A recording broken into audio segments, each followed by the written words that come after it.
Okay, we should be streaming live. This is the seat of our pants version of none of the above.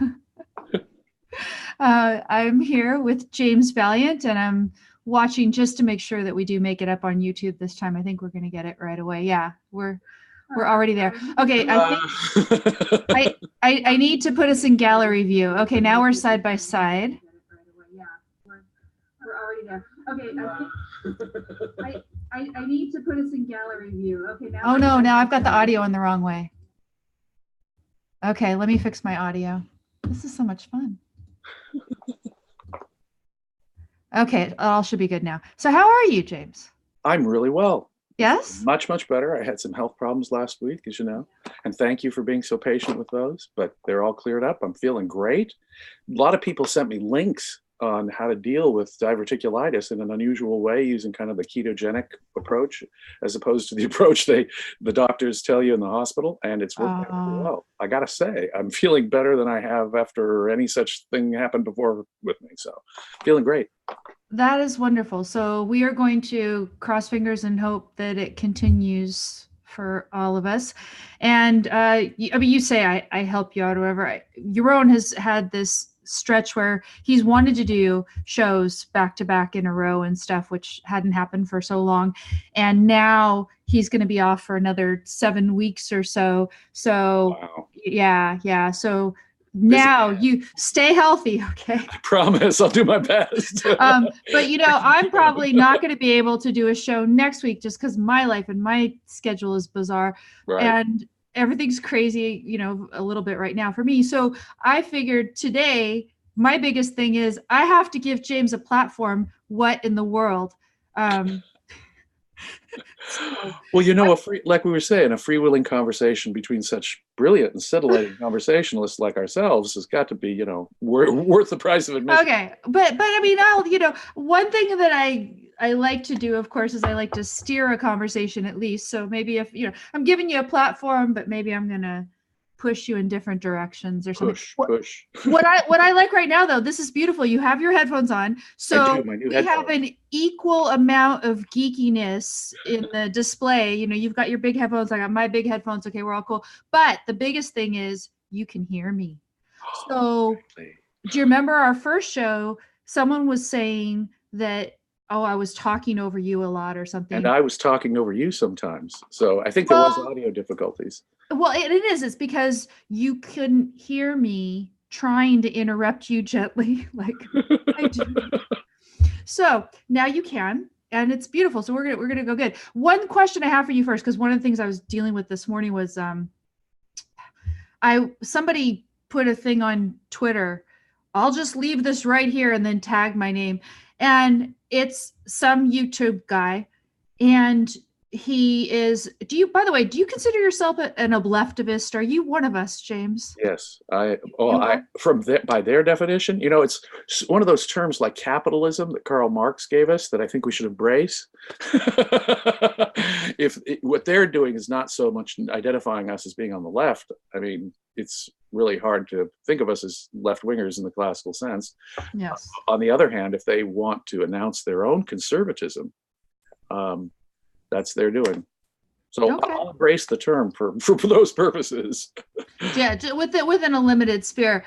In any event, what this guy posted then may have been also a threat against you, insofar as you might be known as an obleftivist. Right. I mean, tell me what you make of this, right? Somebody puts up a graphic, and as far as I can tell, it's not a picture of him, right?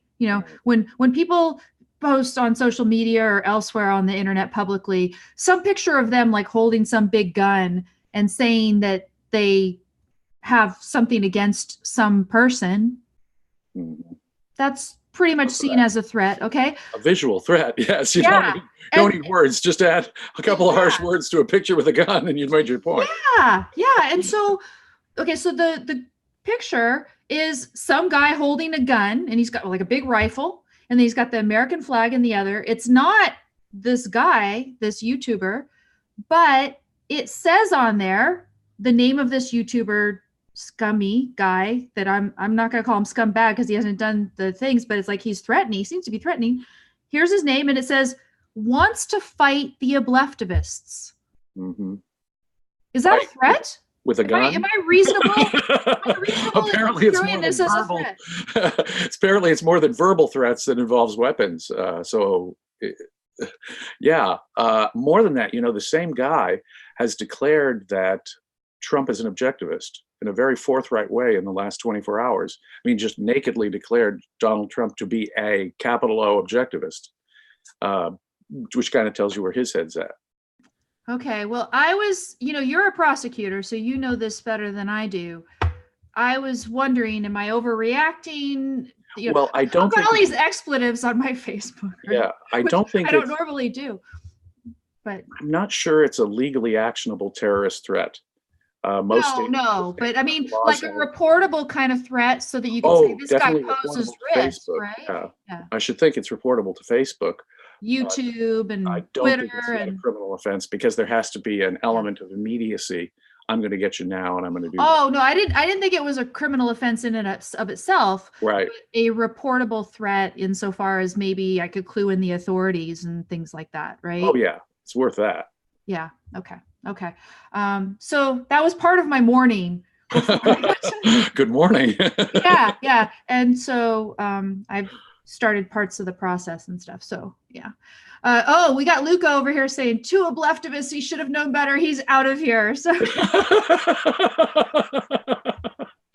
we shouldn't have revealed our identity so soon. Exactly. We shouldn't be so forthright and authentic. Yeah. There's a lot of people who don't know what that is. And if you don't, just stick around and we will show and not tell, and you'll know exactly what we are, because we are not the hiding type, James and I. So let's get on to some of the topics, because you have a number of juicy topics that you sent me. And speaking of graphics, I was going to say, there's a graphic that's going around, while I'm fumbling for your message. There's a graphic that's going around that I think is just so powerful. I saw it yesterday. A friend, Joe, on Facebook had it. And there's a page on Facebook that posted it, and I shared it. And it's saying, be the America that Hong Kong thinks you are. Wow. Yeah. What a great point. Talk about powerful, right? Yeah, you see, I saw the pictures of the last couple of days of the Hong Kong protesters using the American flag, even the Statue of Liberty. It reminded me of Tiananmen Square, and even more pro-American stuff. It's the image they have of what America is compared to what America really is. That's kind of depressing. I mean, you even look at Trump calling the protesters rioters, and being so cautious about it. America, just from Trump's reaction, is not what America used to be when it came to taking a moral stance against authoritarian dictatorships enslaving free people. Yes, and he's not doing that decisively. There's that rioting language, just to talk about the evil of adopting that language. I just saw in the last day or so that Cathay Pacific has fired at least one pilot. I can't remember if there were two. There may have been two, because they were convicted of rioting as part of these protests. So let's extradite them to China to be prosecuted for that terrible rioting. It was an offense against the People's State of China, right? Yeah. Now, I don't know if you got a chance to watch the discussion that I had with Yaron the other day about Hong Kong, but I assume that you have a bit of your own sort of crunchy take on it as well. I'm glad that Yaron's book was published in China, but China's still, in my view, a communist dictatorship. And even however we technically parse its economics today, it's still a command economy, and it's still brutally, ruthlessly goes after its own civilian population. Take the Muslims who live in the west of China. They're being basically kept in real concentration camps.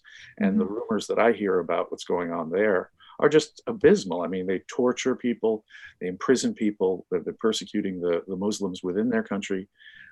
That's the kind of country China is. They're a totalitarian dictatorship, And Hong Kong is one of the freest places in the world. And this would clearly be an instance of Chinese aggression, in my mind, against a free people. Right. Yes. Now, I was going to ask you, he was talking to me about the point that, oh, you can talk about Hayek and you can talk about Rand and all of these great things, right? Right. And I was trying to argue that, sure, you can talk about those things, but the overall premise is we're giving you permission to talk about those things. And so the governing principle is we're still telling you what you can and cannot talk about, regardless of whether, so you can say, okay, they're keeping you in this bottle, and it might be a very big and luxurious bottle, but it's still a bottle, right? Right. So, No, and they're yeah. calling the protesters, even the peaceful protesters, what, terrorists? The Chinese government doesn't use, they're much tougher than Trump's rioters. They're terrorists. So anyone who even verbally objects or stands in the street is apparently a terrorist. Yeah. So the underlying premise, you're not convinced, for instance, by the idea that they get to talk about Rand and Hayek and all these things in China. So, funny thing is that Rand and Hayek were both of the position that a socialist economy must eventually lead to dictatorship. Rand less deterministically so, but Hayek very much, his whole theory of road to serfdom. Now, it's true in recent years in the post-Mao world, there was some economic liberalization of China, which is responsible for whatever the economic development China has had, but it hasn't fundamentally changed either their command economy or their authoritarian treatment of their own people. Right. Okay. And will you go visit China? Not mainland China. I have friends who actually live in China. Mm-hmm. For myself, I avoid slave pits. I want to be able to talk as freely as I always do. And so places like North Korea, China, Iran, I would avoid, like the plague. But you would visit Hong Kong, depending on Hong what Kong, happens. I would love to visit Hong Kong. Yeah. All my friends who've lived there and visited there say it's one of the most exciting places in the world. I have a dear friend who remembers all the spectacular light shows at night and what an exciting, vibrant place it is to be. And that would be sad to see destroyed. Yeah. China had agreed to give Hong Kong its independent government for 50 years back when Margaret Thatcher, the deal that started with Margaret Thatcher was completed in 1997. They said 50 years, that would take us to 2047. Mm-hmm. But it looks like China is accelerating that by decade. Yeah. Oh, yeah. No, big time they are. And extradition is just a phony way of saying we're going to make our laws govern your territory now already. Right. And although the Hong Kong authorities, the Hong Kong police have not asked for mainland Chinese help, apparently thousands of Chinese troops are now amassing on the border there. The Hong Kong Macau section of the Chinese government is preparing for some kind of threatening or violent action there. Yeah, that's what I was going to ask you. So you sent this Bloomberg story, and I'll go ahead afterwards and put these up on my blog sometime later. We'll have, whatever stories that we talk about and get to. But you've got this Bloomberg story. How many Chinese soldiers are in Hong Kong and why? So they're in or they're on the border? Where are they? What's the deal? The belief is that many of them may have already come in and infiltrated the Chinese or the Hong Kong police and Chinese authorities, or not even in more covert ways infiltrated Hong Kong without making it a national, international story. Mm. And so that some of them are already there. Some of them might be those plants that make the riots seem like more than they are. Yes, that much the worse. Hong Kong protesters are actually peaceful, but here are these other people stirring things up. Precisely. Very sad. And I am not optimistic. I'm not sanguine about what's going to happen.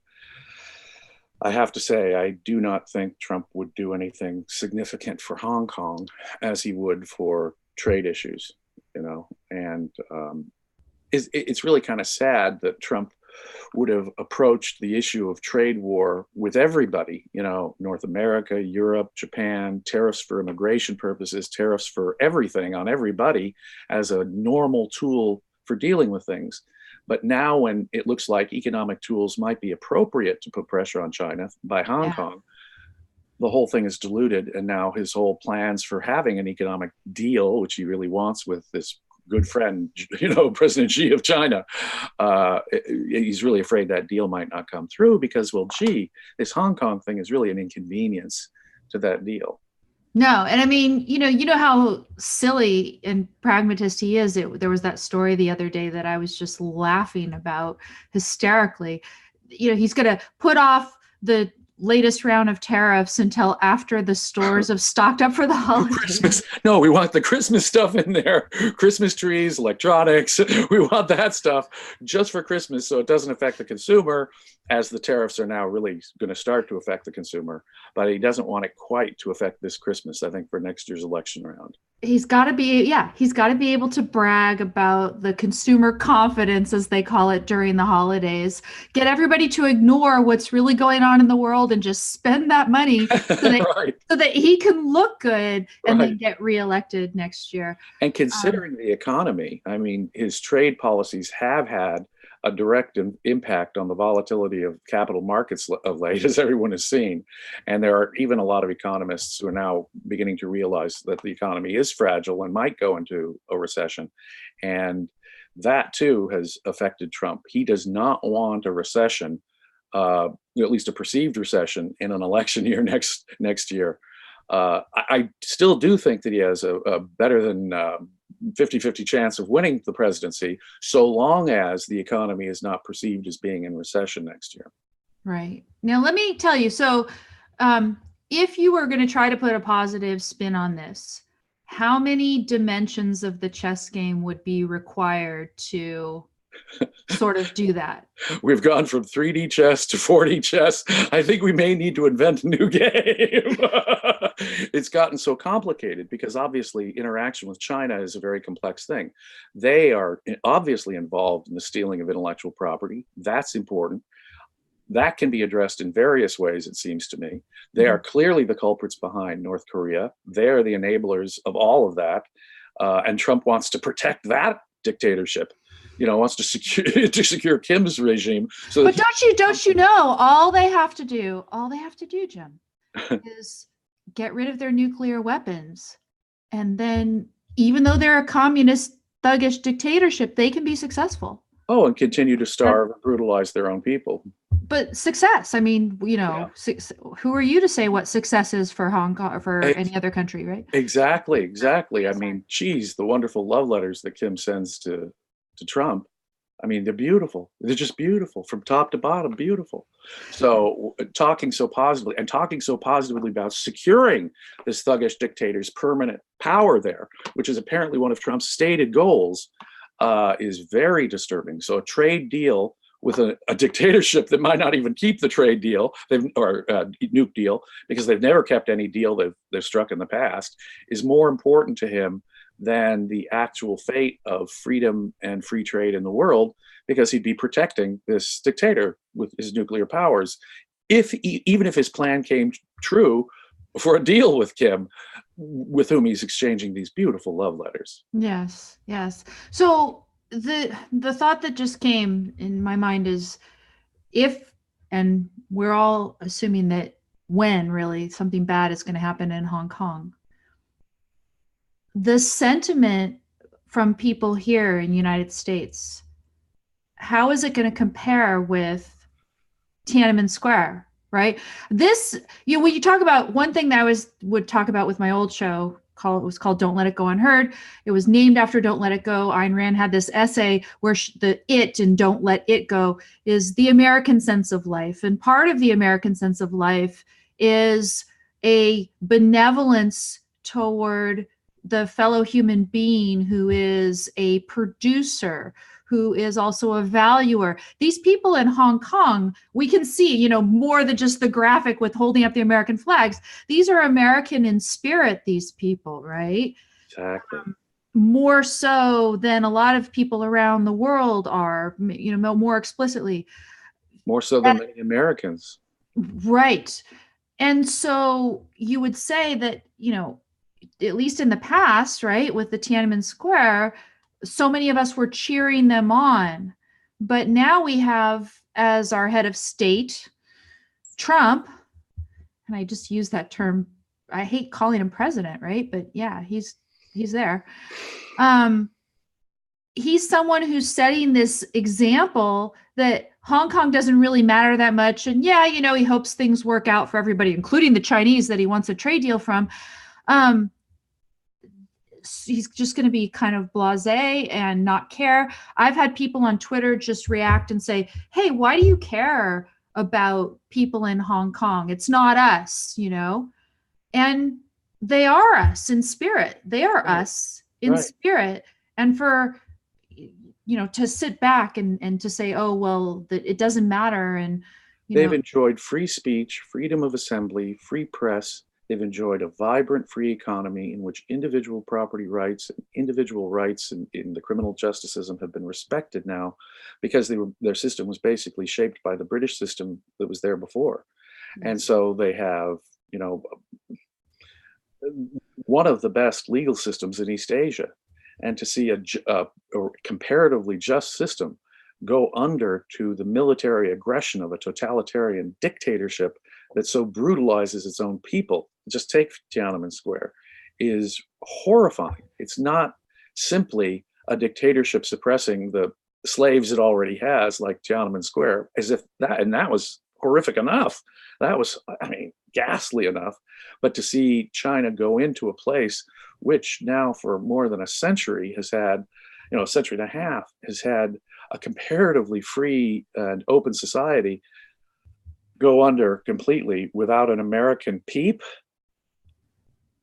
that's not America, and that's not the way America used to be. Yeah, and so just sometimes I will imply things and not completely spell out exactly the thought at the end, which is that we would look at that, whatever the reaction is at that point, and compare it to what was going on after Tiananmen Square here. And you might witness, I'm predicting, unfortunately, we're going to witness a marked decline in the American sense of life.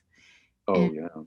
Oh yeah. because I see Hong Kong as such a symbol of freedom. Well, as Ayn Rand said, America is under no moral obligation to help out overseas anyone at any time, right? But she also said that any dictatorship can be morally invaded by the United States at any time, because they are already in a state of war, in effect, against their own people. Yes. No dictatorship has any legitimacy. It's not like they're a legitimate government we have to respect in the first place. China's not a government we have to recognize diplomatically in the first place. We can end all these cultural exchanges, all these agreements through WTO. There are all kinds of mechanisms by which we can affect trade, even without using tariffs. There are all kinds of diplomatic pressures we can put on them. We don't have to recognize them as legitimate China, which was kind of a betrayal to Taiwan and Hong Kong in the first place anyway. But while we don't have a moral duty to correct the situation in Hong Kong, I think that in this instance, we have selfish interests as a country. That was what I was going to ask you next, because don't we have some property interests of Americans that would be affected if China takes over?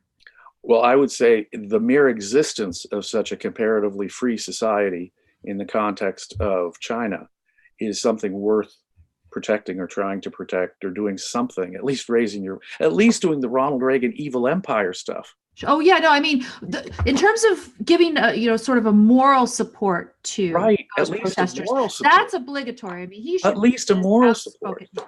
And then to have diluted the whole effect of tariffs with everyone else, it sort of dilutes it as a weapon against China. Now, the Trump supporters, the people who call us upleftivists, one of the things they'll say is, well, gee, give Trump credit. He was the first president to bring up intellectual property theft with China. And that's a fair point. It really is. Now, whether tariffs or selected tariffs are the correct way to go about that is a separate question. Yeah, but even if IP was the main, intellectual property was the main complaint, we now have Hong Kong on the map.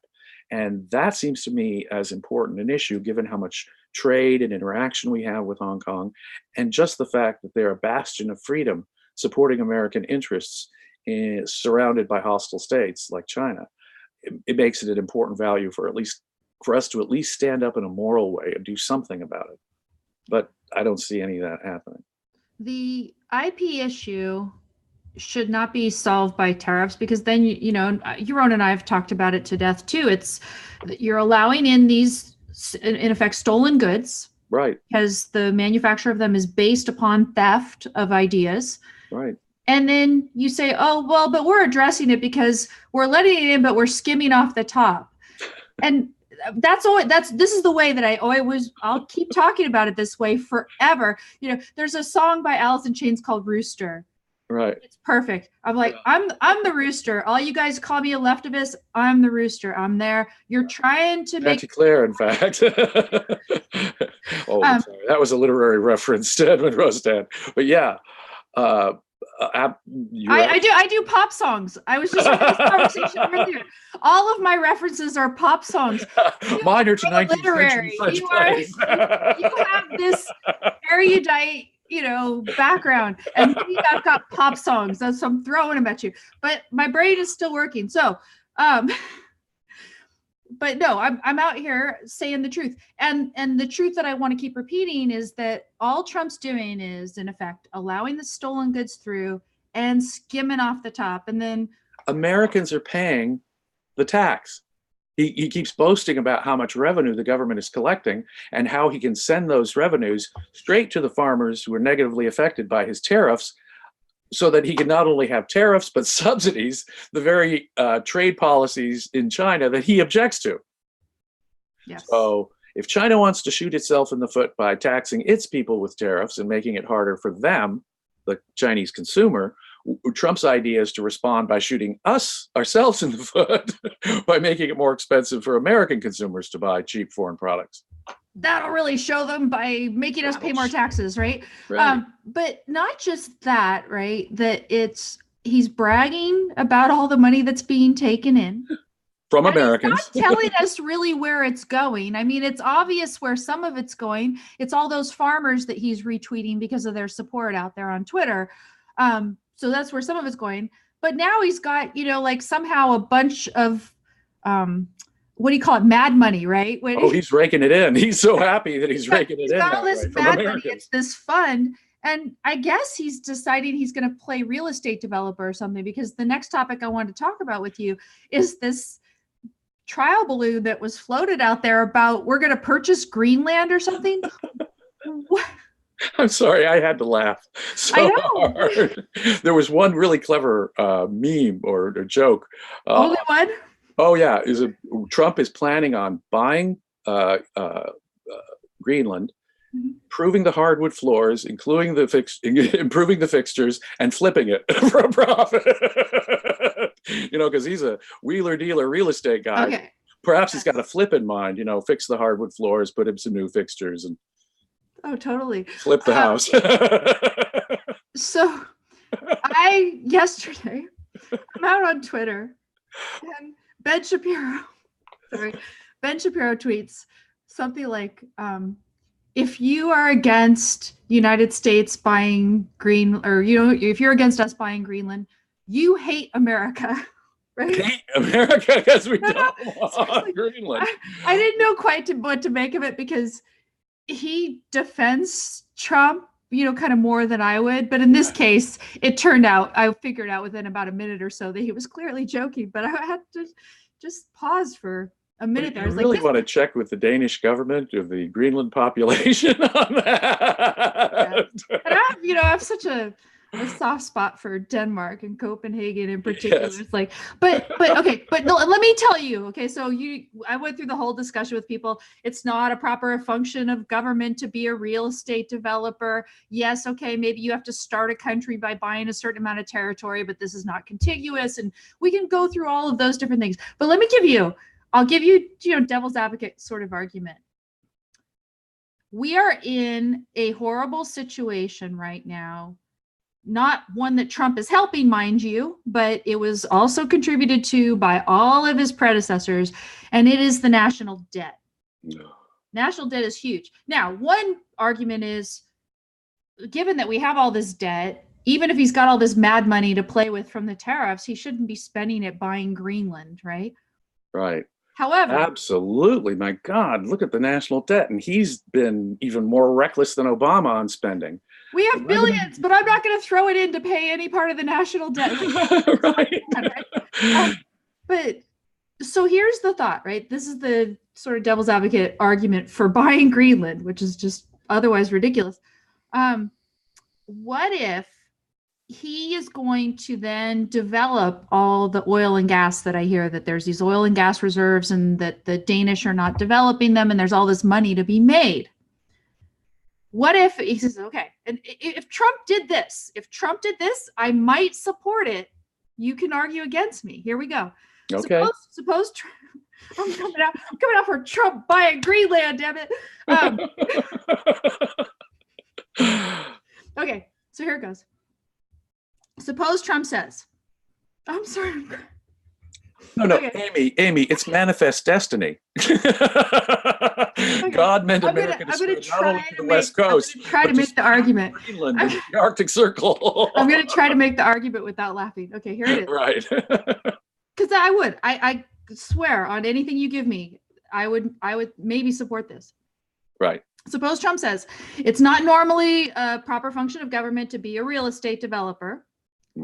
However, I am a good real estate developer, and we are in this crunch that, yeah, okay, I realize I've contributed to it too, because, you know, I haven't held the line on spending, but we have all this debt to pay off. And I, as a consummate real estate developer, see a way that we can buy Greenland, make the best of the natural resources during X period of time. And, you know, yeah, it's not good for government to be nationalizing natural resources and the oil and gas and the whatever. But I'm going to do it for this limited period of time, pay off the debt, and then sell it off. I'm not sure even the profits or taxing the profits from energy resources in Greenland. You're just bursting my bubble. It would come anywhere near to paying off our national debt, assuming it would be a net gain to America. Let's assume that. Let's assume they have mineral resources. It wouldn't be the government's job to do that. I hope they would. No, but you know, the government is already so deeply involved in the leasing of, I mean, so much of energy is take coal and oil comes from government-owned lands that energy companies are simply leasing, renting, or have some agreement with the government to take. And I suspect that if the government did take over Greenland, the government will be in charge of who, how, when, that sort of thing on any energy resources. But backing up further, I would first try to work with the Danish government and the people of Greenland to develop an agreement to do that.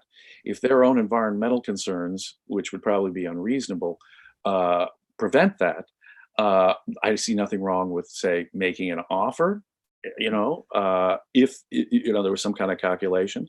But it doesn't look like Denmark is eager to sell. It's not like it's on the market. Hostile takeover. Sorry, go ahead. No, I just don't see it as worth expansionism on the part of America.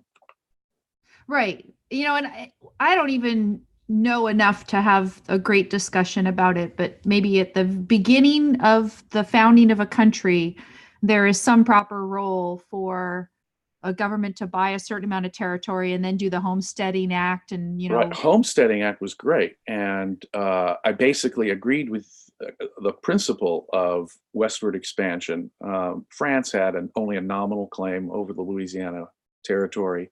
Mexico and before that Spain had still more tenuous hold on the west of the United States, and that really wasn't a clear instance in either case of sovereignty. Both Texas, for example, and California, before their independence from Mexico, had a majority American population just from the immigration, which puts it in a totally different light in my view. Imagine that the population of Greenland was mostly American immigrants right now who wanted independence from Denmark. Right. And Denmark was an authoritarian state. Well, I would be far more sympathetic to absorbing Greenland under those circumstances. That's not the case as in the Louisiana Purchase but you know, even Louisiana Purchase, one of my heroes, Thomas Jefferson, as mixed a bag as he sometimes was, this was one of his more mixed bag moments, the purchase of Louisiana. It was outside of his constitutional ability.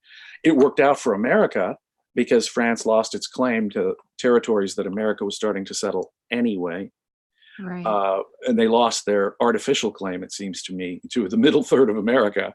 But nonetheless, Jefferson dramatically stepped out of the Constitution, and he was a constitutionalist.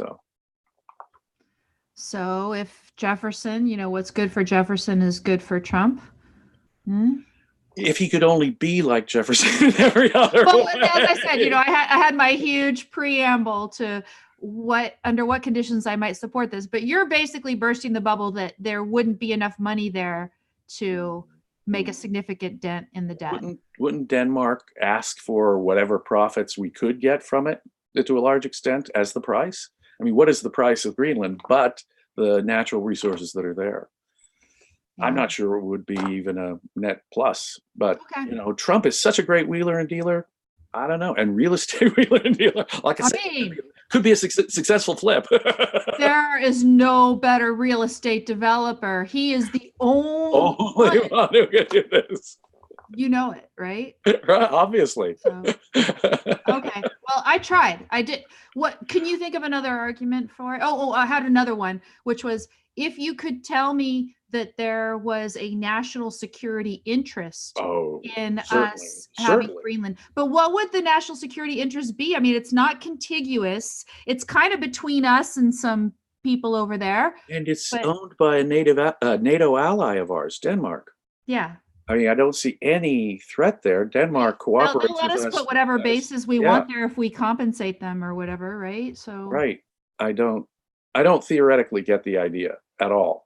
Because I don't see Denmark. See, in the other cases, Napoleon was desperate for money during the Napoleonic Wars and wanted to unload his ownership of North America. Right. Or take when Lincoln bought Alaska.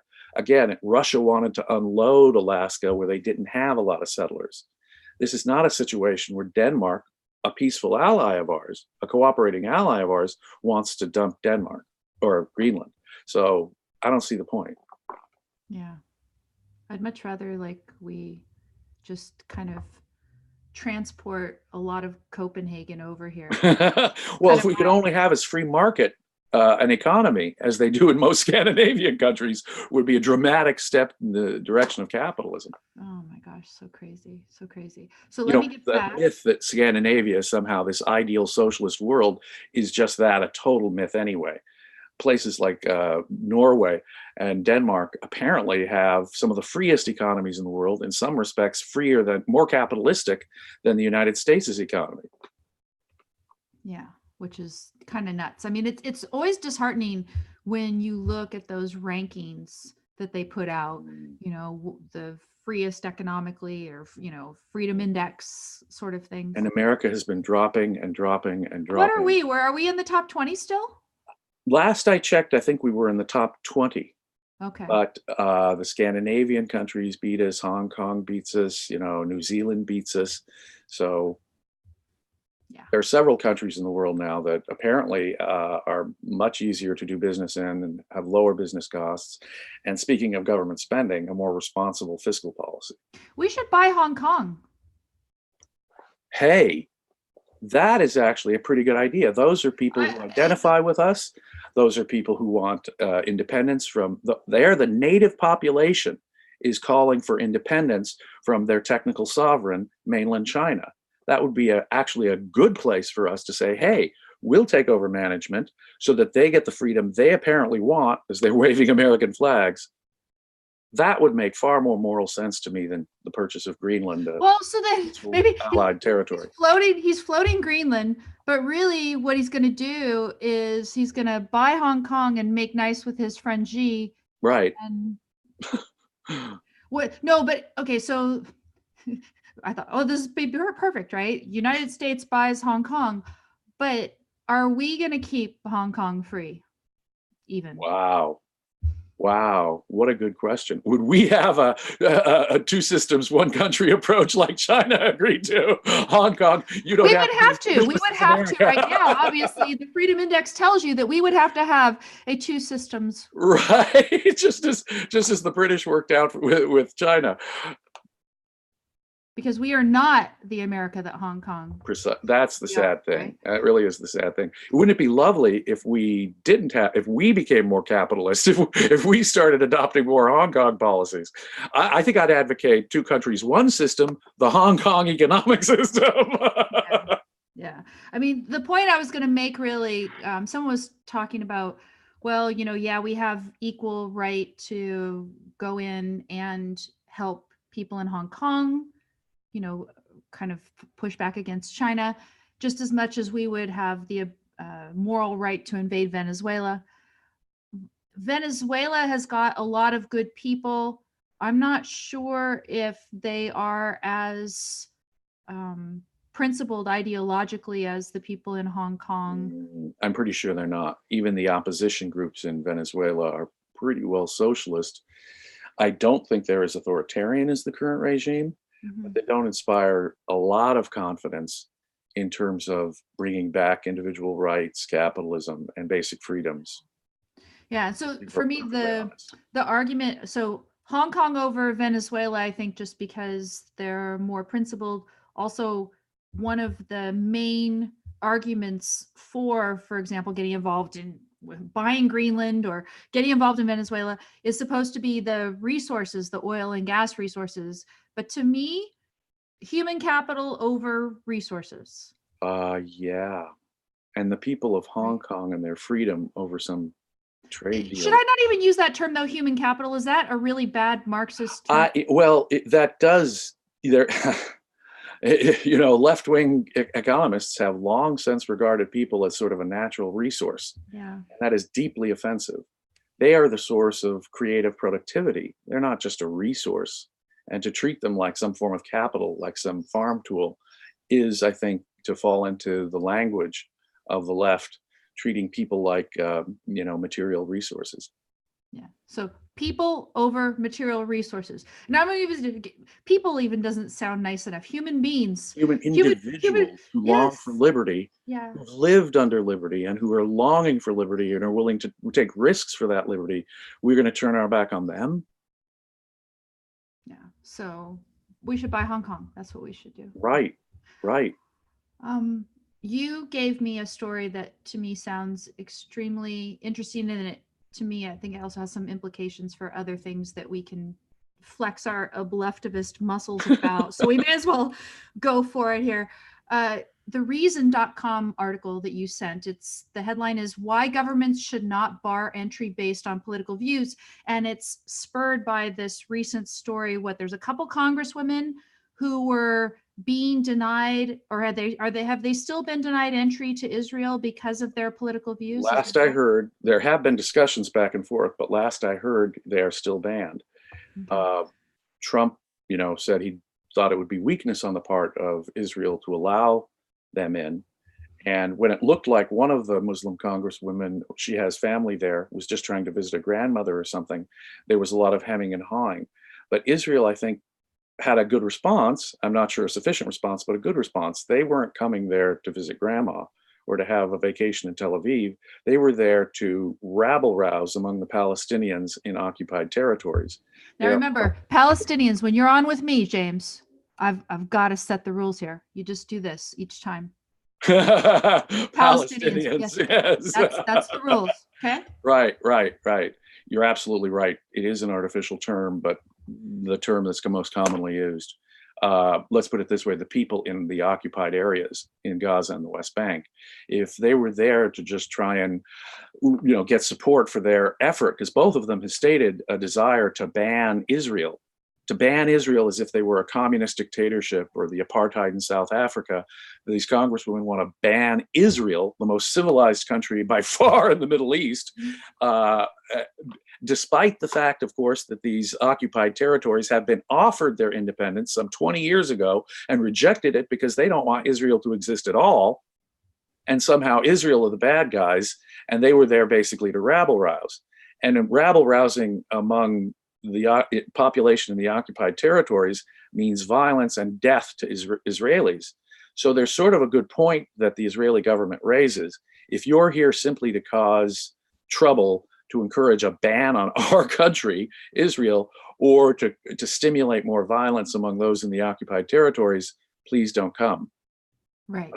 And so this is the thing. So what's your sense, right? Because that was where I wanted to get the discussion going, was when would you bar somebody? It's not just if they hold particular views, but it's that you think that they're going to take concrete actions based on those views that are threatening to the rights of your people, your interests, right? It's a complex question. For example, the general rule, which should apply 99% of the time, in my view, is that ideology should have nothing to do with who gets in or is able to come and go from your country. A political difference, a mere political difference. It's exactly when people wanted to ban Trump from certain events in England. If you want to ban the guy from a country simply because you disagree with his politics, I think that's wrong. It's wrong, right. Whether it's tourism, immigration, or permanent immigration. Ideology is no business, generally speaking, of the government. There are exceptions. Take, for example, World War II. Once we were engaged in a war with Nazi Germany, it seems to me perfectly reasonable to exclude Nazi immigration to the United States. Why should we allow them to recruit for the enemy here in our country as our young people are dying fighting the Nazis? But only in such cases. One could argue in this case that Israel is in a state of permanent war with those in the occupied territories. And because of that, Israel has a right to exclude those who are ideologically sympathetic to those that are killing Israelis from those occupied territories. Yes. So in this case, you would disagree with reason. I do. I think there are limited instances in which ideology can at least play a factor in the exclusion of someone when there's actual war, actual fighting, actual harm that could come from that rabble rousing. Right. Imagine, Tlaib going to Israel, demanding to get into the occupied territories, and then holding a rally in favor of U.S. banning all business with Israel. That could cause a violent demonstration. And that certainly would be ideological help to people who are doing violence to the state of Israel. Yes. So I agree with you completely there. We're not. And there, I guess Trump should get some credit in the sense that that's his side. And I wouldn't, I'm sure that no Democrat president would have taken that side. Okay, but to me, it's not surprising. To me, it's not surprising that he does that, because then he and his supporters are going to equate this instance with the other one that I'm going to throw at you now. But just now, Jim, you're not sounding very ableftivist. So I'm going to take your card back. I'm going to take your card back. But no, sorry, I agree with you there. But here's the nuance, and now we're going to get our ableftivist credentials back again. The next example is somebody who is going to immigrate here and vote Democrat. That is never a valid concern. If Republicans are concerned that the reason why we should exclude people from Latin America is that they would change the electoral demographics, that is a totally invalid argument. If these are peaceful people, non-terrorists, they don't have a criminal record, there's no indication they'll do violence or physical harm to Americans, and they just want to come to America to get a better life and to get a job, their ideology should be utterly irrelevant. But they're going to vote for the party that is going to increase, supposedly, over the Republicans. Again, we could, I don't think there's really a difference anymore, but, let's grant they're going to vote for the party that is going to, when they're in office, increase the amount of rights violations that Americans are going to have at the hands of government. I'm not sure about that. Probably the electoral demographics of immigrants has more to do with the fact that it's Democrats who are willing to let them in. It's Trump's own policies against immigrants that may be alienating Latin American immigrants. Imagine a Republican president saying, we welcome peaceful immigrants. We welcome peaceful immigrants who just want to have a job and a better life in this country. It's only terrorists and criminals that we'd keep out, in effect. If that were the case, if Trump were embracing of immigration, I suspect the immigrants themselves would have an entirely different attitude about it. I have seen the numbers, and though these immigrants are not mostly coming here to get on the American dole, and we have laws that prevent recent legal immigrants from getting on the dole for a number of years after they come here. Yeah. Yeah. So if they came legally, they'd actually be unable legally to get federal support.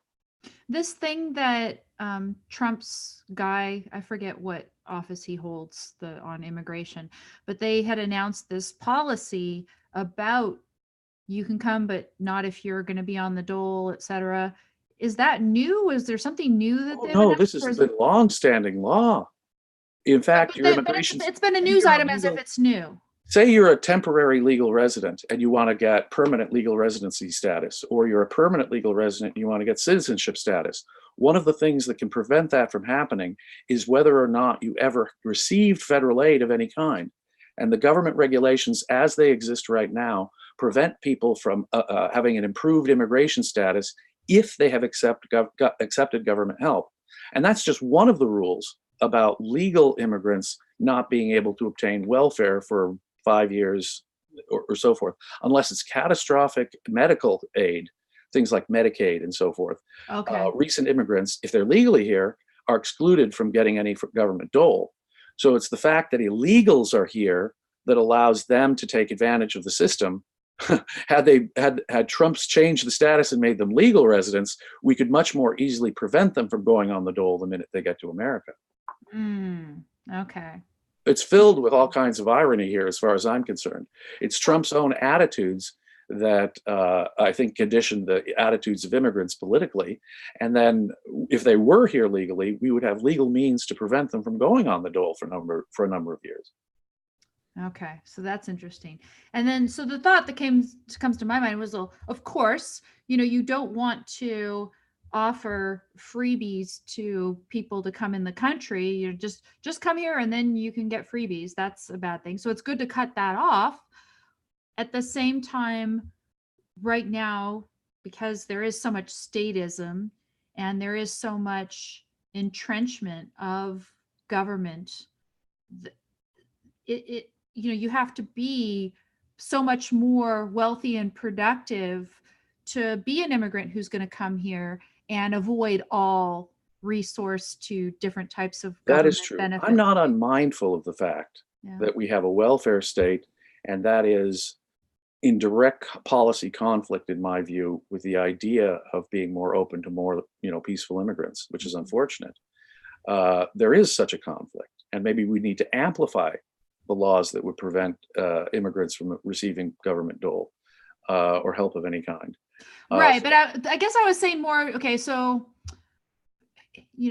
in a certain context where government is just sucking up so much of productivity in our country now, you blame less somebody who has recourse to government aid than if that hadn't been the case, right? So in a normal situation, is if you're just going to come here and be on the dole, we don't that's not our responsibility.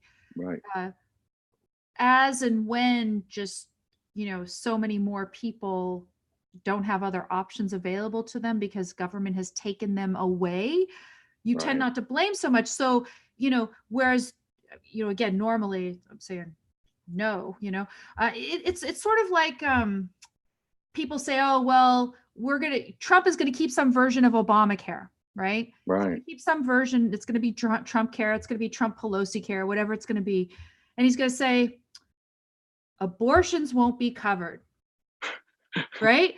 Now, I don't think government should be providing abortions for people. It's not proper. But in the context where they've taken over the whole healthcare system, that they've made health insurance so much more expensive, and Trump is just going to continue that process. And then he's saying, well, here's this one thing that's not going to be covered, Right. And it is a sort of intellectual hypocrisy I think on the, on both sides, frankly, if you have the Democratic candidate saying that illegals should get free medical care and free education and all the social services, and anyone can come through, and we should abolish ICE at the same time. It seems to me, as critical as I am of ICE's current policy, it's not the ICE, and that's the other thing. It's not the ICE officers, it's not the Immigration Border Patrol officers who are the bad guys. The left is turning them into Nazis when they're just enforcing existing law, however bad that law is. Right. So the left is filled with hypocrisy, but Trump is also filled with hypocrisy. We got to take care of our own.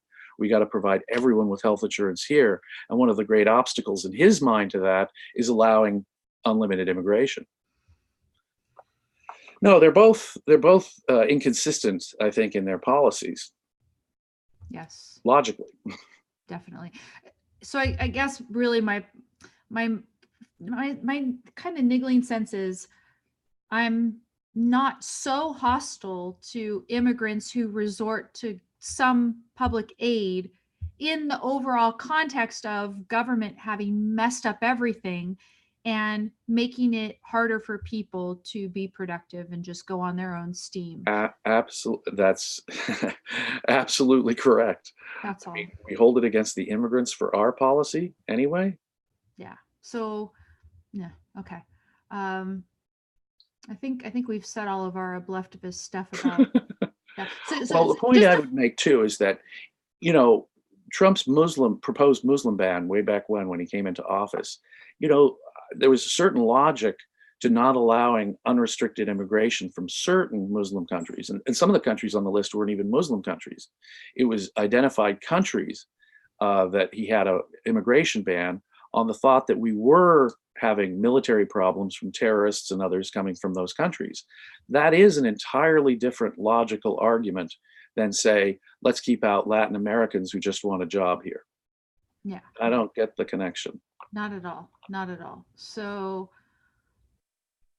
I had the follow-up question for you was, you are not then in favor of some sort of ideological screening of people coming in? No, quite the opposite. In fact, if the Republicans had a benevolent policy towards peaceful immigrants, I think that the political issue would mostly go away. Yes. I think that's right as well. But we do need to clean up all of those things that make these issues messy. Absolutely. Absolutely. Why is prayer in school such a big issue? Because government runs the school, all of those very messy issues.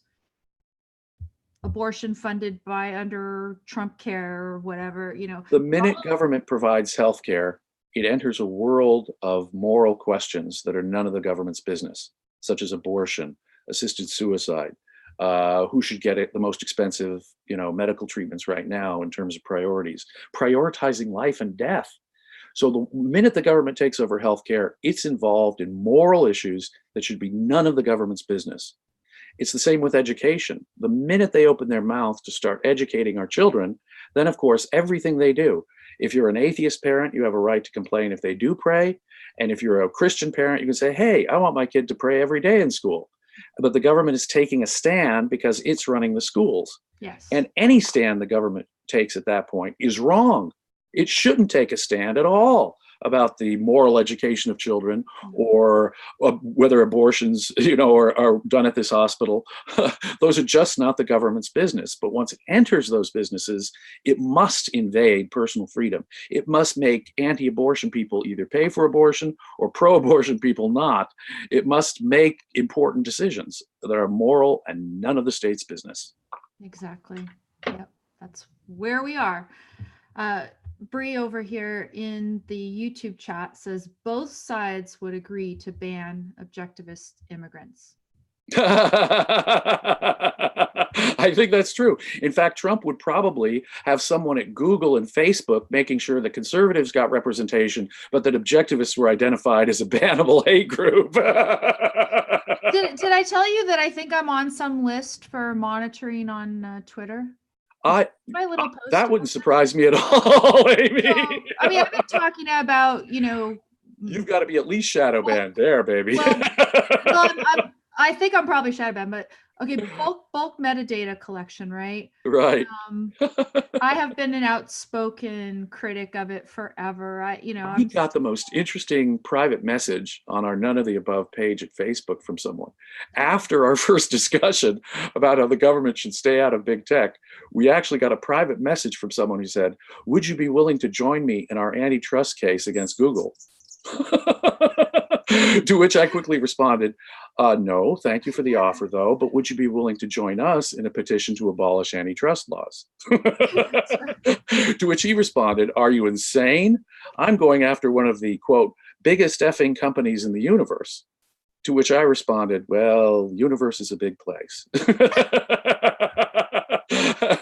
And it is bigness should not be either a crime or a tort. no, So that's my only response to him. what's their colluding with government though? It's a problem. Yeah, so I Not to don't say know. that Google isn't doing things worth criticizing. How they're cooperating with China is unspeakable.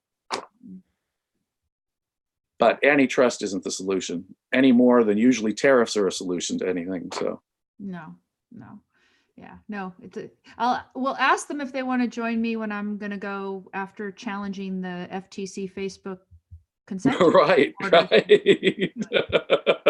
That's still ongoing. I'm still working on that. So, And good for you. well, it's gotta be done. And I Yeah. think And you're just I think it's a way to take advantage of the one wonderful thing that Trump has done, but I'm told that it's something that any Republican who was elected would have done, but maybe right. he's the only Republican that could have been elected. Okay. Well, and to question my own leftivist credentials again, Yes.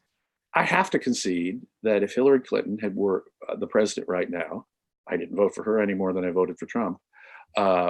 We would have unspeakable Supreme Court nominations Yes. that would be all in favor of, say, creating welfare rights, positive welfare rights for people and so forth. That absolutely terrifies me as a possibility. So while I totally disagree with, say, Kavanaugh's jurisprudence, I kind of like Gorsuch's jurisprudence from what I see, but I really don't like it. I had to come to Kavanaugh's defense when he was being smeared during the nomination process. But even Kavanaugh is better than what I suspect a Democrat would have put on the Supreme Court, even though I strongly disagree with Kavanaugh's jurisprudence. Yeah, I wonder if Kavanaugh is sort of like the Supreme Court's version of Trump as a Republican, though, right? Right. Morally neutral, very pragmatic. What does the law actually say, and how closely can I stick to that? Yeah, that's my analogy. Yeah, good one. Gorsuch, I love, but yeah, Gorsuch has said some really good things. He's becoming even better in some ways than Thomas, who'd been my favorite. Yes, yes, and I mean, I'm nodding. Again, you're a scholar, erudite. I'm, pick and choose when something really no, you're a passionate. You are passionate the brilliant scholar on privacy law, by the way. No, I am a tremendous valuer on privacy, and I've gotten in there and put my brain around it because I thought it was interesting and I had a solution to a problem. But I looked at the two opinions, Thomas versus Gorsuch, in the Carpenter case. Exactly. And Gorsuch is much more receptive to the idea that there can be a property interest involved in protecting this information. I think if I sat with Gorsuch for 5 minutes, if I had 2 minutes with Gorsuch, I think I could tell him my solution and he would get it.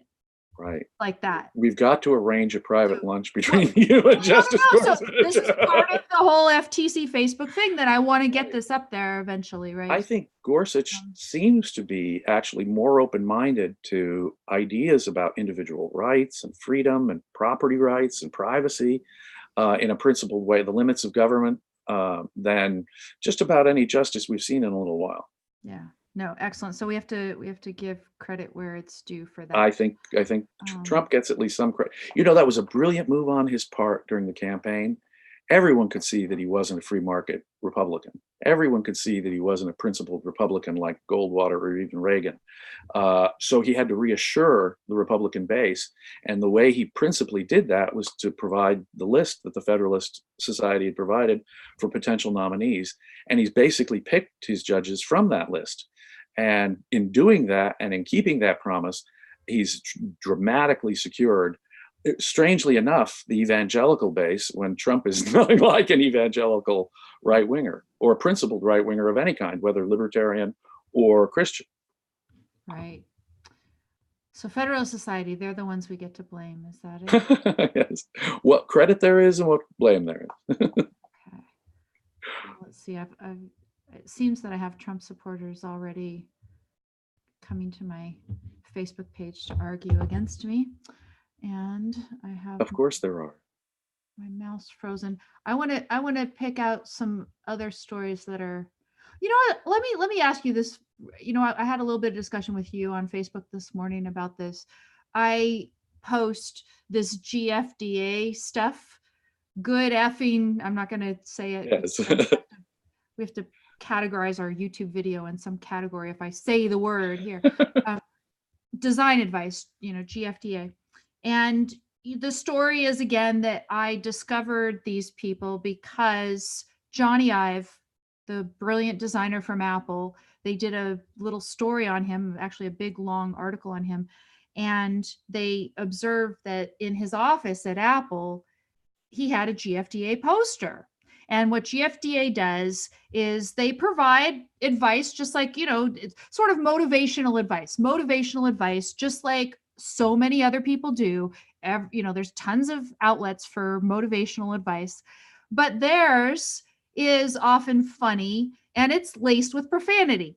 And yes. you know, I've Use had the F word and discussions. the S word, but the wisdom they give there, the real solid psychological advice that a lot of people need, is really worthwhile. Yeah, It's motivational, it's insightful. Sometimes it's wrong, and I don't repost the ones that I think are really Right. wrong. You know, Right. No. I'll post a quote from the Dalai Lama or the Pope if it supports my view, or Immanuel Kant if it supports my view. But they are actually very consistently posting a lot of good stuff, even if we don't agree with all of it. Yeah. Yeah, and I think the premise should be that when you post something from somebody else who is clearly not an objectivist, it's not that you're saying you agree with every last thing that they say and the whatever. But the one thing that, you know, is this really a value to use profanity in this? Is this just kind of there being sort of edgy? But I made this really just kind of thought in my mind this morning that, you know, why do I like these people so much? And I was thinking, okay, well, here I am. So many people post whatever piece of mushy motivational advice, you know, that gets to them in that moment that they needed to hear it, and so they figured everybody else needed to hear it too. So I'm guilty. I do that. Put it out there, right? Why confront our issues directly with the person involved when we can post it passive aggressively on Facebook? No, but it's not even that. It's like confessional too, right? Yes, of course. No, seriously, this is, you know, a lot of the stuff is like, yeah, this resonated with me, not necessarily because I have something I have, because, you know, believe me, all of us who are adults of a certain age have gotten to the point where we realize we do have to go talk to that person, right? Yes, hopefully. So, you're not going to put laundry out on Facebook, you know, this dirty laundry stuff. You're not going to do it, right? But to me, this resonates with me, and a lot of it is just benign stuff. It's, you know, just don't procrastinate is one of them, right? Don't effing procrastinate. So, you know, it's not.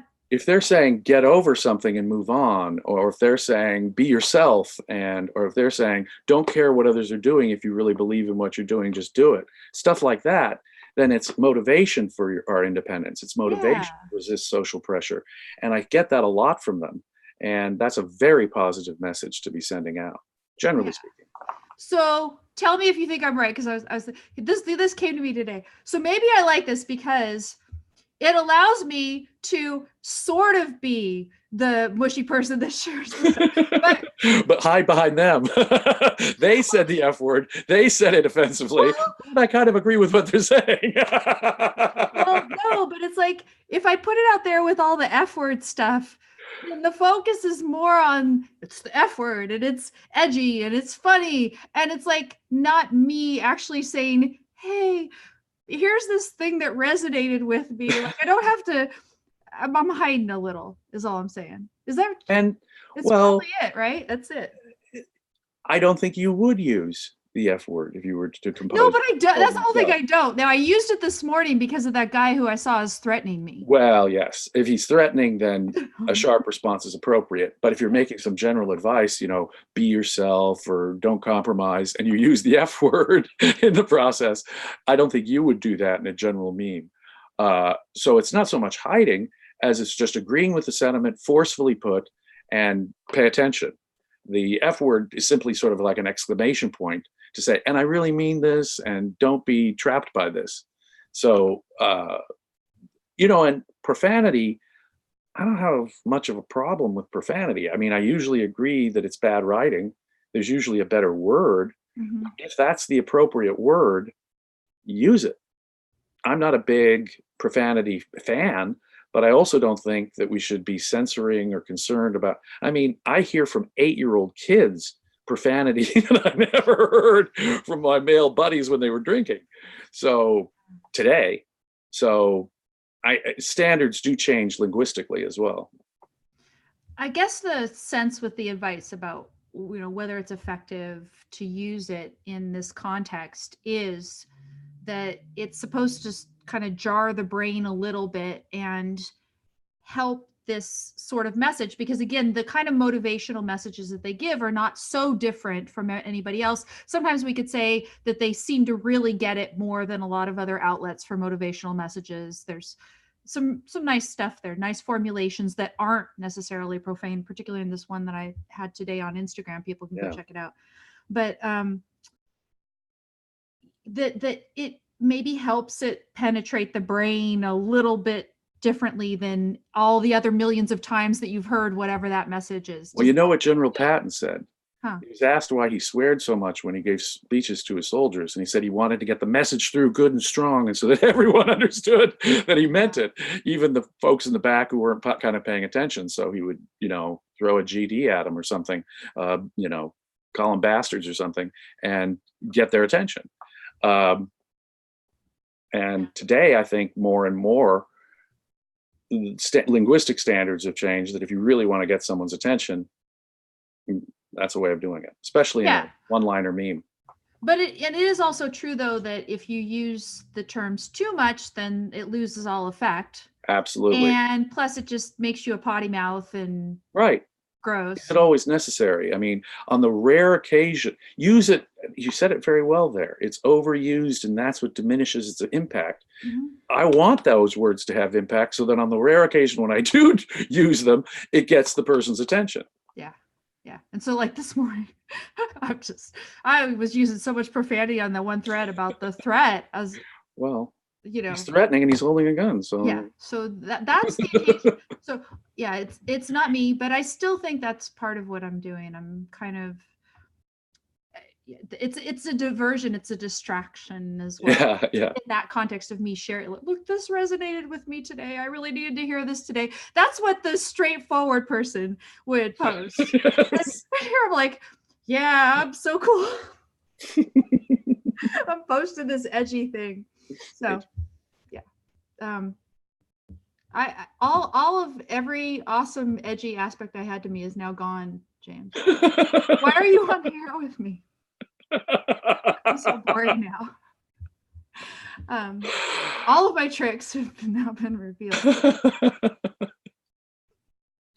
Well, the best trick of all, of course, is to know what you're talking about and come from a principled, consistent stand. The language is optional and contextual, I think.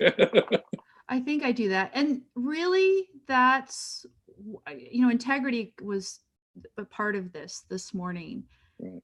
And there's just so much of integrity. I keep having this ongoing discussion with people on Twitter and elsewhere about, well, which is worse, Trump versus Hillary? And, what is all the pushback that you get when you criticize Trump really mean? And no, you're going to be principled and you're going to name things as you see them, call them as you see them.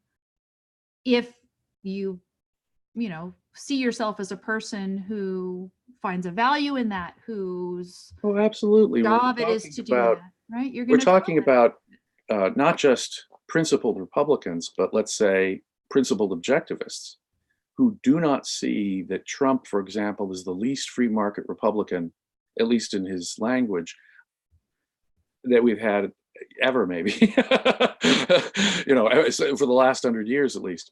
And if they can't see that his tariff policies, his approach to dictatorship, his immigration policies haven't hurt the Republicans and changed the character of the principled nature of the Republican Party, at least in its nominal values, and they can't see Trump as that, and that any criticism of Trump, therefore, is wrong, they're not the ones who are being principled. They have to identify that Trump is not an advocate of freedom, rights, or the free market.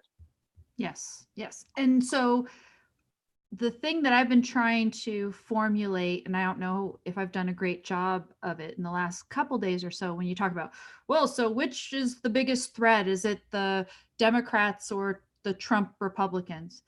And one thing that I say is the Trump Republicans, not just because of that substantive issue, right? There's that substantive issue of this is supposed to be the party of more limited government. And some people say he's a businessman capitalist, or, even an objectivist, which is just crazy. He's doing all of these statist policies under that label, which is damaging everything. He's, damaging the Republican Party in terms of policy. There's all that. But the thing that makes him more dangerous in my mind, in a scarier way, is that whenever I put a cogent criticism out there of a Trump policy, people who you would have thought would be my allies are attacking me. And sometimes the attack is, well, but Hillary. But why is it wrong for me to name these criticisms? Why is it so wrong with respect to Trump in particular? You're maintaining context. They're the ones who are dropping any principles, any facade of having principled, advocacy of freedom, rights, of the free market. And that's why I think he's more dangerous. Yeah, that's exactly it. The reason I think he's more dangerous is because defense we have, right, for the free market. He's changing the Republican Party into what used to be, as far as I can see, the old Labor Democrat position. Tariffs on immigration, economic nationalism. He's speaking the language of labor union Democrats of 30 years ago. He's converted the Republican Party from the party of Goldwater and Reagan, or even Gerald Ford, into the party of labor, of what used to be, Gephardt and Joe Biden. Now Joe Biden is moving over to to a more socialist left, because after all, Trump's outflanked him on the left. He's outflanked him with the labor vote in Pennsylvania and Michigan. Right. But moreover, and I'm going to go ahead and name the A word, the authoritarian word here. It's the sense that I'm getting is that criticism of him is not allowed, prohibited. Right. It's criticism. In a way that we haven't. It's criticism of freedom. It's defense of the Democrats. Any criticism of Trump must indicate that you are an advocate of maybe not just Hillary Clinton, but Bernie Sanders' economic approach. Any criticism of Trump means you are QED, a Democrat, an advocate of Democrats, and their policies and their economic policies, which is absurd. We have to be able to criticize either party when they're in power for what they're doing wrong. Yes. And if you say, hey, are you advocating then the other side, how awful the other side is? That's ridiculous. You have to be able to criticize each side for both. And what's disturbing is that the left is moving dramatically far in the socialist direction. They've thrown in any defense of free speech they used to be famous for. The right is dramatically moving in the direction of the left on economic issues, and they've thrown in any defense of the free, at least nominal defense of the free market they once had. So neither side is defending freedom anymore. You don't have free speech leftists, and you don't have free market rightists anymore. What you've got are pragmatists who are trying to seek power on the left, trying to appeal to certain groups to increase government power over the economy, and with the right throwing in the towel completely on the free market. I mean, when Antifa does their demonstrations, the left does nothing. The government of Portland, the city of Portland, Oregon, does nothing. No. No. So on both sides, it seems to me they've chucked in any principled, at least tenuous connection each side had to some kind of freedom earlier in our lifetime. Exactly. Exactly. You want to do something completely different before we Sure. end? Okay, so we'll Sure. do the money. And now for something completely different. Okay, here we go. It's the story that I saw about Facebook, right? Hmm. See this one? So Facebook has reportedly used third-party contractors to transcribe private messages Now, on. I think you had to hit a button where you say it was okay to transcribe my messages. Right. So there's the proviso, right? So, Right. a lot of people just read the headline and then they share it around. And then I read the article. And so what it said is that Facebook was trying to see how accurate the artificial intelligence that they use to transcribe those messages is. Mm. And they were using as, the test data, anonymized messages, but from real users of Facebook and real users of Facebook who had opted in a certain way by saying, "Hey, I want you to do a text to, or excuse me, a Right. audio to text, Right. You can transcription do for a me." text. You can listen to my private message and do a text transcription of it. Yeah. Now, I guess the assumption by the user is that it's a computer that's doing the Mm. listening. But That it's all on their computer. And isn't it a dry run for being able to transcribe any private message?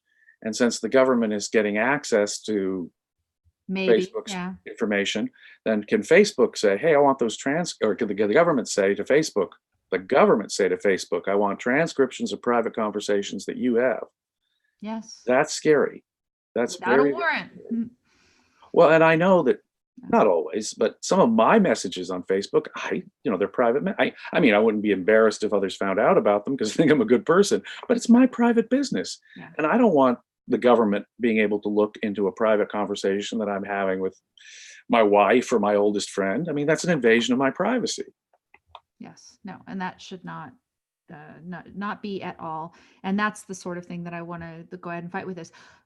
But so here's the thing. So if you say, okay, those people opted in, Yeah. maybe it's better in that sense, and that Facebook is trying to improve its services and stuff. But it seems to me that if Facebook was just wanting to know how well the technology worked, which is a valid business purpose, Sure. that they could have just phony conversations audio that they have their AI transfer. Why use, even Well, if it's anonymized, real they user? could have tested that without using real conversations, couldn't they? They Yeah, could have created their own dummy conversations from a dummy account and see how it worked. yeah. But they chose to ask thousands of real Facebook users to be able to peep into their private messages, not just their public postings. And as I say, now the government apparently will have access to all that data. So They, very yeah, scary. they might. So the way that I see Facebook in this regard, I don't see them as blameless, because I think, sure, Facebook, you could have done this better. Maybe it's cheaper to not have to hire people to make phony audio messages of various kinds that you Right. want to test the AI on, right? Right. But they have to hire actors. How horrible it is that they have to hire actors as opposed to using, testing on just They real could have messages. used mid-level employees at the company. They could have gotten, a janitor or a Buy secretary them all some to have a pizza and have them conversation. sit Right. there and have fun, right? Yeah, talk about you pretend you're Cinderella and you pretend you're the Wicked Witch and have a phony conversation, and we'll see how we can transcribe it. Right. Yeah. They could have done it that way, which just Right. would have been so clean and nice. Right. But instead, let's take them at their word that they just did it this way for their business purpose. It's a fumble, right? And it's something that gives the FTC leverage to say, "Oh, well, we have to regulate you because you did." Now, I still am going to say at the end of the day, I hate that phrase, that they shouldn't be regulating Facebook. There could be compensation to anybody who could be identified as having been harmed by this, et cetera. I mean, it'd Right. be embarrassing to have Well, some Facebook has an third agreement. party Facebook transcribe. has an agreement with me. When I do Facebook, I'm submitting and agreeing to the agreement that Facebook has with its users. If Facebook is just doing what they said they were going to do in the agreement I agreed to, that's one thing. But I didn't agree to have a government monitor come in and check what Facebook was doing about sharing information. Yeah, there's that too. And then the second issue is, even if it doesn't involve a government monitor, which right now they're on the verge of creating that danger explicitly, at least. Even if there's not a government monitor, did a person knowingly consent to that third party actual human sitting there listening to Did a they even private know it audio? was a human being listening to their private messages? Yeah, they thought it was just some computer Right, doing it or something. So right. I don't know where that story is going to go. The other thought that came to my mind when I saw that story is, it just came out, this story, Mm. and the consent order that they've put together, it has this strict date of, I think, June 24th or something, or 27th, something like that, that only everything up to that time, whatever Facebook did up to that time, it's going to be held blameless for.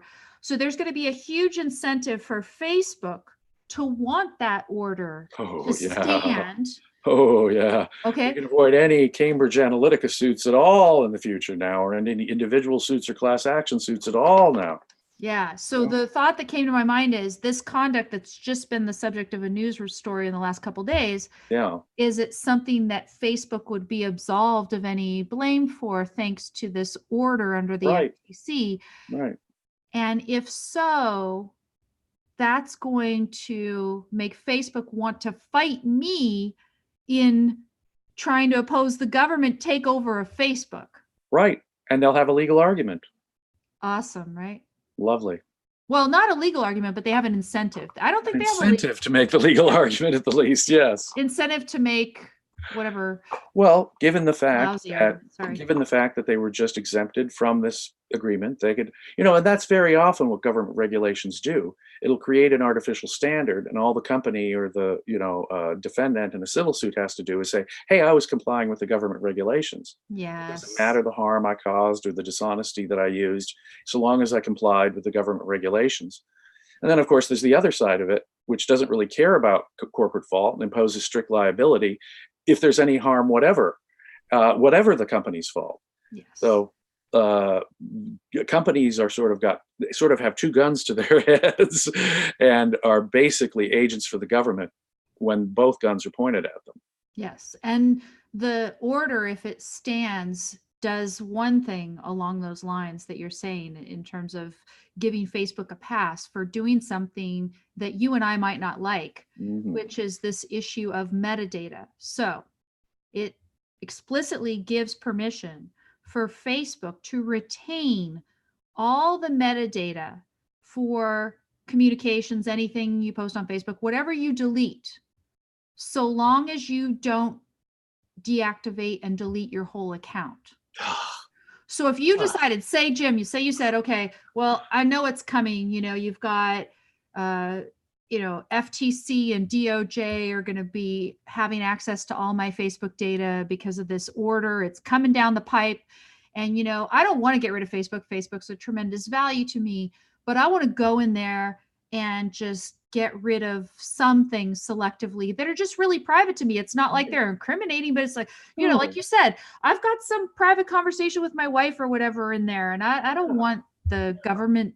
Why should they know about my kid's health or my economic issues with my boss or my personal issues with my wife? I mean, wait a minute here.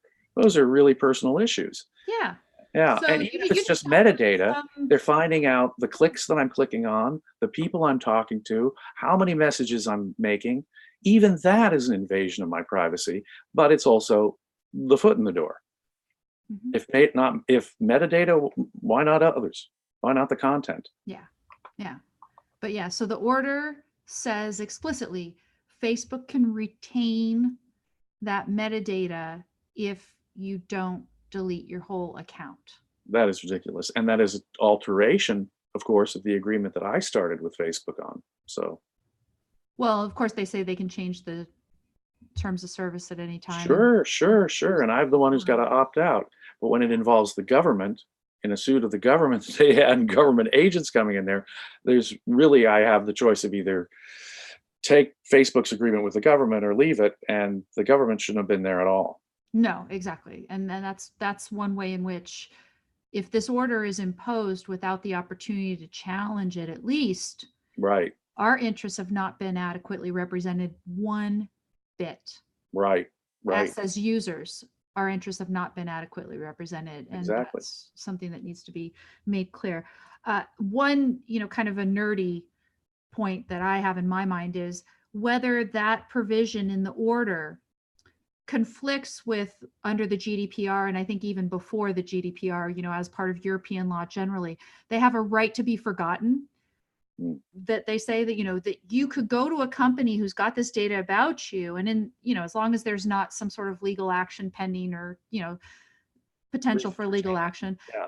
If you say go and delete all my data, then you're supposed to have this right to be forgotten, or, maybe they retain some, but there is no right to be forgotten if Facebook is told it can retain this metadata, and that on demand, without further process from court, without a warrant, etc., FTC and DOJ can obtain other information from A Facebook. photograph I may have deleted, a private message I may have deleted. Wait a minute. Yeah. That's kind of creepy. And part of Facebook's metadata could include what the photograph is of, right? Because one thing we know about Facebook is, for example, that Facebook, the AI, seems to be pretty good at identifying nudity, Mm-hmm. right? Right. You're not Nudity and allowed to violence post. is supposed to be the things they key in on, right? So part of the metadata might be, well, there was some nudity in this picture. Right. You mean you dared to show some photograph of some Renaissance statue of Venus or David? Yeah, beautiful nude sculpture or painting or whatever Right. it is, right? Okay. So you get the picture of what they're doing to us. I have literally had friends that have posted classical art, famous art in the Western world, and they've been banned because there was nudity in it. Yes. Crazy. And the Cordaires, right? The Cordaires with their wonderful gallery, sometimes they're trying to share the sculpture paintings that they have. And that's weird because it's now limiting artistic free expression. Well, okay, so, again, if Facebook wants to have that as a content policy, I'm not. They can have the obscenity rules they want, the nudity rules they want. It would be nice if they could distinguish fine art from, a porn picture, some exhibitionist, some creepy pervert's dick pic, versus a painting by Michelangelo or something. The other day I was complaining. I was like, all these women go out there and they're like, oh, I get all these unsolicited dick pictures or whatever. And I don't get those. What is up? But then I remembered. I've had to tell my wife, Holly, distressingly, that I have obtained unsolicited dick pics. Oh, dude, if you've gotten them and I haven't, I'm sorry. Don't send me. Please send me. I don't want to go into any kind of commentary on each of us and what that makes mean about our fans' perception of us, but I have, and it was unsolicited and kind of shocking. Okay. Well, okay. So maybe I have gotten them. There's one place where you can get sort of, messages that you haven't asked to receive. Right. And they may have come through here, but I wouldn't know, because on Instagram, I believe, when you get a message request or whatever the equivalent is there, it can have an image in it, but in order to see the image in a message request, you have to click on the image. Click on it, right. And I don't click on the images. So some of those images are probably best left unseen. I don't know the person. Why would I click on a picture? I don't want to see that. Wise.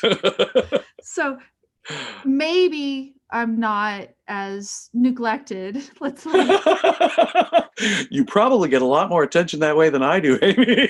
I don't, but that's the whole point. But you know what? In a way, that's good, right? Because yes. God, people better not send me crap now. Don't send me anything. Seriously, I don't want them. I don't want them. No, but myself and a lot of guy friends, you get unsolicited friend requests from women who are, Yeah, scantily clad. well, Eastern Europeans who are looking for a guy to help them get over here, escorts. I don't regard Facebook as a dating service. I'm a happily married man in any case, Yeah. but I do often wonder about the sort of friend requests I get and the photographs that I get unsolicited and the creepy. You know what women get the equivalent friend request that we get? So it'll be, some guy, and he's standing in front of a big yacht or a big military ship, or, so it's either the guy who, he makes himself look like some rich professional jet setter, or he's some accomplished military 5-star general or something. And obviously, if you're a woman, you're just supposed to click accept on that. Like, yeah, isn't he a total stranger? Don't look further. Don't see what. For instance, I love it. Sometimes the the badge that'll say the name of whoever this member of the military is won't even match the name of the person in the friend request. Yeah. See, that's always the scary thing too. We could all be being catfished. There's that MTV TV show where, people. Well, and there are government agents on there, too. Oh, yeah. So they figure I'm okay with government agents, if they want to go and, try or whatever. I don't think that one thing my third party doctrine theory won't do is get rid of secret agents. I think secret agents are fine, but just be aware. So, there's people out there who are representatives of the government, and they'll friend request you. And then the idea is whatever you share with your friends, therefore whatever. But I think realize, in fact, the degree to which undercover FBI agents have infiltrated so many parts of our society. There'll be people in various places that you wouldn't think would have FBI agents that actually do, not just newspapers, media outlets, and so forth, private security groups, but bookstores and all sorts of organizations where some of the employees, literally, I know as a fact, are also not only legitimate employees, but also FBI agents or CIA agents providing the government information. And that I do not agree with. And, again, we'll go back my third party doctrine solution. It makes an exception for a criminal enterprise. So, for instance, there was a story recently about there was some online group, and the online group was understood by everybody who was in the group was for the purpose of sharing child pornography. So this was a case in Arizona, but I think I was talking about this case with Tim Sandifer. So if you have that, where the entire group is formed for a criminal purpose, and that's one of the most disgusting criminal purposes you can have, child pornography, and the sharing of child pornography is disgusting. Short of murder, it's just about the worst crime you could. Yeah. Maybe it's worse, right? Yeah. So, well, you've ruined an entire life. I've done, as a prosecutor, I have enough experience with child molest to know that what you've done is you've permanently damaged the child involved. Yes. You've taken so much of their life away. Yes. Yes. So, given that, if you have a government agent infiltrating that, then sharing from that without a warrant, whatever, because any agreement amongst those people, hey, let's all indulge in this disgusting stuff and keep it private. Right. Not enforceable at common law. Illegal contract, gone, out, no privacy. But a bookstore or a Facebook profile where I'm just out there trying to socialize and educate. Right. Or promote our podcast. Exactly. Right. That's all we're doing. We're not doing anything wrong. So if I don't know, I might have a government agent or two as friends on Facebook. I'm pretty careful, and I don't think I do, but maybe there's somebody there. They're not entitled. No. I'm not doing anything criminal. You haven't violated the law. You're not up to any criminal or terrorist activities. Yeah. Why the heck are they looking at that? Yeah. So, Facebook, they don't have even a threat of a justification for why they would be looking into it yet. So, I mean, where's the crime? Yeah, Where's the physical threat to Americans? And if that's not there, why the heck are they looking at all? exactly. So, boy, have we geeked out now. I want to go over to the message that you sent me and see if I'm missing any one of the stories that you wanted to discuss, because I just kind of went on a tangent there and I'm feeling guilty. Oh, you have no basis to feel guilty. Well, but I am. Okay, so let me see if I can scroll up in this. Am I going to be able to scroll? My computer is not. I think I may have mentioned the shootings. Yeah, so what did you want to say about the shootings? Well, uh, I was disgusted at the immediate way it was politicized, the shootings, the horrible shootings, both in El Paso and in Dayton. I was distressed at the difference in the way the two were discussed, and I was further distressed at the complete dropping of context when it comes to gun violence. You know, the amount of shootings that occurred just in St. Louis or Baltimore or Chicago, Mm-hmm. in the course of a single weekend, eclipsed the number of shootings in both mass shootings put together. Mm. And you just take, the 50 some shootings that occurred in Chicago the same weekend as both mass shootings. You know, take, for example, too, the ineffectiveness of gun control as such.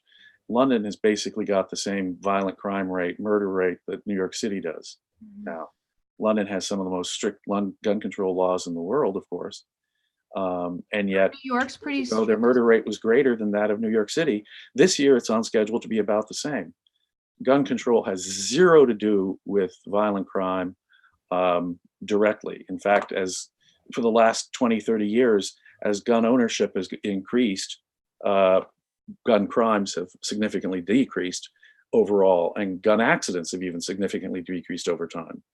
And on the other hand, the presence of guns, I think, is the one thing that could end and prevent. I mean, just the presence of an armed guard usually prevents gun violence, but it's the presence of that armed guard that could possibly stop it. I'm not a big fan of either side's approach. Trump will complain about video games. Trump will complain, about the lack of moral character and so forth. Talk about psychological red. He'll even say that we should lock up more crazy people just for being crazy, which I'm really opposed to. Yes. So let's lock up a bunch more crazy people because we have a gun issue. I mean, involuntarily incarcerate people because they are alleged to have some psychological illness. I don't think that's the correct approach any more than I think gun control is the correct approach. So the politicization on both sides has me rather disgusted. Yes. Yeah. Some kind of background check is appropriate, but then where you draw the line. Well, for getting guns. Yeah. If, for example, someone has a psychiatric problem or has stated threats that the police know about, restricting them from having guns is one thing. Putting them into a facility involuntarily exactly. is what Trump advocated in the day after these shootings. We need to lock up more nuts. Yes. Wow, it's not just taking their guns away, it's taking their total freedom away because the government assesses someone as having a psychological problem. That scares me at least as much as gun control does. But, they could sure use some guns in Hong Kong right now, eh? They could. It was interesting. One of the complaints that I got when I was out there on Twitter, I got a lot because I had that one tweet that Shapiro retweeted. So I was getting a lot of pushback from pro-Chinese and stuff. Yeah. And they were saying, well, at least we don't have the shootings and stuff that you've got over there. I was, okay, yeah, I see. Here's one. So what about Tucker Carlson saying, was it like the white racist problem or whatever is a hoax? Is that the... Let me get it more accurately. For decades, America has had a violent right racist problem. It's part of our history. The KKK, the neo-Nazis, the skinheads. White supremacy is a hoax, is what he says. For 18 years, I was a prosecutor before Trump ever came along. And we had white nationalists and KKK members and skinheads who were a violent threat of a problem. Like the mafia, like Al Capone, The KKK was properly infiltrated by the federal government because they advocated violence and they were a systematically violent organization. The government isn't treating Antifa at all like that yet, but but how far are we away from people getting, their freedoms at least taken away for purely ideological reasons because somehow their ideology is scary or inappropriate? Yeah.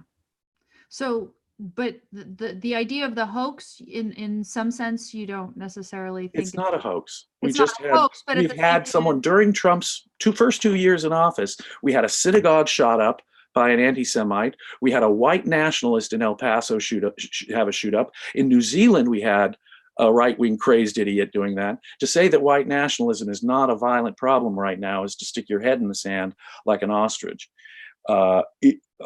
Trump at least acknowledged it as a problem in the wake of these shootings, and he deserves some credit for that. But to minimize the idea that we have a white national problem. Now, if I were to compare it to say to the Islamic threat, the threat from Islamic violence, I'd make the comparison fairly. I mean, thousands of people were killed in a single day in 9/11. I don't know any white nationalist mass shooter who's killed over 2,000 people in one day because of their ideology. So if I were to compare it, say, to Islamic violence, I'd be rational and compare the two fairly. I think one is a greater problem. On the other hand, to say that white nationalism is totally made up, that is dangerous. Yes. So I'm going to check one thing with you earlier. The person who posted the image that I think reasonably construe as a threat, and I haven't said the person's name, and I won't say the person's name. Let's not, yeah. You said you understood that person as having said that Trump was an objectivist. Right. A good objectivist, an American like Trump, ... was one of the memes, one of the pictures he posted, I think within the last day or two. Yeah. So I would say that's a real thing. Trump's an objectivist. I didn't see it, so I wanted to check for myself. I was talking about the thing that I have seen for myself and talked about my opinion with regard to it. Well, I think the basic criticism of us as leftivists is that we are critical of Trump. It's not that we're advocating tariffs and immigration restrictions like they do, because Trump can do that and still be an objectivist in their mind. It's that we criticize Trump at all, which must make us socialist progressive leftists, advocates of Bernie Sanders or something. Yeah. Where's my card-carrying socialist card here?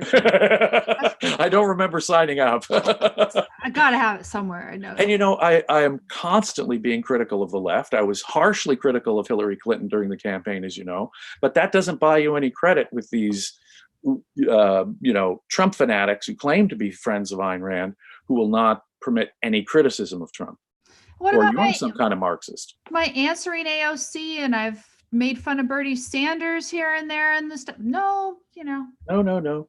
Or last time we had the podcast, I was saying, yeah, these congresswomen are anti-Semites and Trump is an anti-immigrant bigot. So, well, and you just now came out against reason in the non-objectivist way. So the message is to everybody, because we should wrap up now anyway. But the message is, and I think you can get it from today's show if you watched the whole show and got the variety of opinions that we expressed on all the different non-integrated topics. So sorry, everybody. It was a bit scattered. All over the place. But, you can't really put us in a box. You can't pigeonhole where we are.